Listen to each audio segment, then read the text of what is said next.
All right, Jeffrey Solow, welcome to the 5th International Schoenfeld Competition. Thank you very much. And welcome to Harbin, China. It's a pleasure to be here. And is this your first time in Harbin? It is. So I know we haven't done a lot of sightseeing yet so far, but you have seen the concert hall. Yes. And you have been to the conservatory, which is And where we're not here only right now. that, I have a former student who lives in Harbin, Jingyi Liu, who I, of course, let her know that I was coming immediately when I got invited. And so she and her family met me at the airport Wonderful. when I came in and took me out to lunch the other day. So I did get to see some of Harbin, and we took a nice walk through, through several streets and saw the St. Sophia Cathedral, and so I have seen something of the city a little bit. So what's been your impressions of Harbin, of the city that you've seen so far, of the concert hall, of the conservatory? Well, for the city, I hadn't really done studying up on it, so it's bigger than I thought. So I guess it's about 8 million people, I think. About 10 million. Okay, so it's even bigger. It sort of feels like just sprung from the earth when the city decided that they, I guess, needed a music conservatory, and lo and behold, there it is. And the Schoenfeld competition, so it's your first time on the jury here? So tell us a little bit about your impression of the competition so far, the level that you've seen, and any other thing you want to comment on. Well, the level, of course, of the players is really kind of spectacularly high. It's interesting way of looking at it when Artonoras was addressing the contestants before he announced our selection of people going on to the second round, that he said that like 60 years ago in a competition, you're making lots of technical evaluations of the players, but now in a competition like what we're in the middle of now, it's more of a competition of interpretation, because the technical level of all the players is so high, just to start with, which makes things actually more difficult in a lot of ways to judge, because I remember, for instance, when I was many years ago judging the preliminary recorded round of the Leonard Rose competition. Because I've now, in different competitions, I've done all different levels of the competition, so it's interesting to see the challenges at various levels. And in that competition, as at the initial level, we had to make sure that we were not judging the finals in the preliminaries, meaning that if you start making too, niceties of comparisons, then you don't have enough people to go on to the next round. And so at that point, we had to decide, okay, the thing that enables you to advance is, are you playing the right notes, and is it in tune? And that's not a consideration here, because everyone is just so much above that. And the particular difficulty then is everybody has their own ideas about how a piece should go, and I'm meaning about the judges as well as the players in the competition.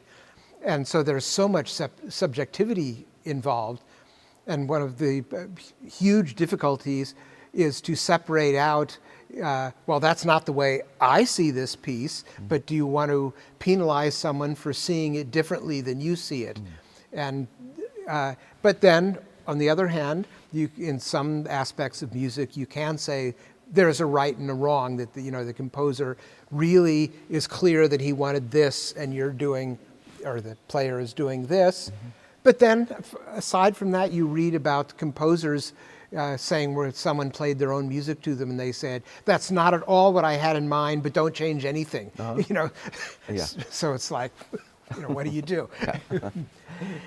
So now, with the cellists that you've taught over the years, many of them, I'm sure, have entered international competitions. And what advice do you give to your students as they enter competitions?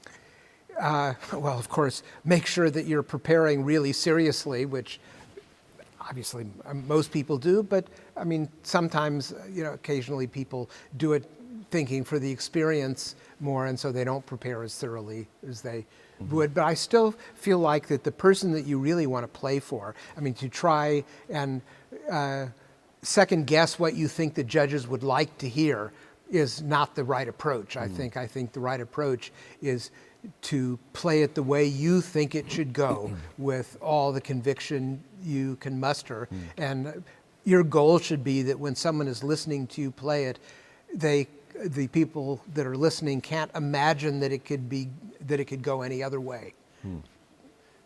And if you can do that, you've made an artistic statement. Yeah. And that, of course, is a huge goal. So with competitions, you obviously believe in competitions and students entering competitions. How important do you think they are in the development of a young cellist? And where would you place the Schoenfeld competition in the map? Well, it really depends what the cellist is looking for as a career. I mean, obviously, competitions for many years now have been a route towards achieving a solo career when students are hoping to have that.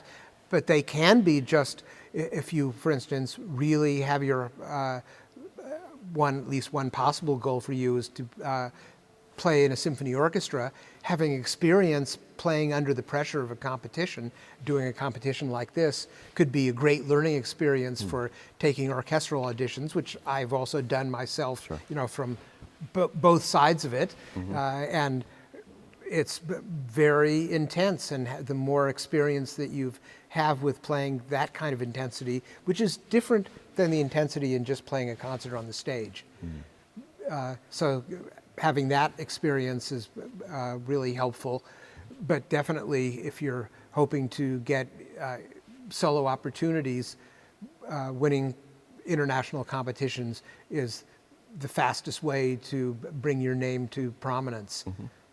And so now with the competitions that you've been involved in, and your first time with the Schoenfeld, I know that you said that the level was very high. So what do you see as the future of this competition on the world international competition map? Actually, I don't know that I'm really competent to say that, but certainly with the kind of judges that we have here, to come out winning at that level of a competition really helps people that are looking for, who to engage as a soloist.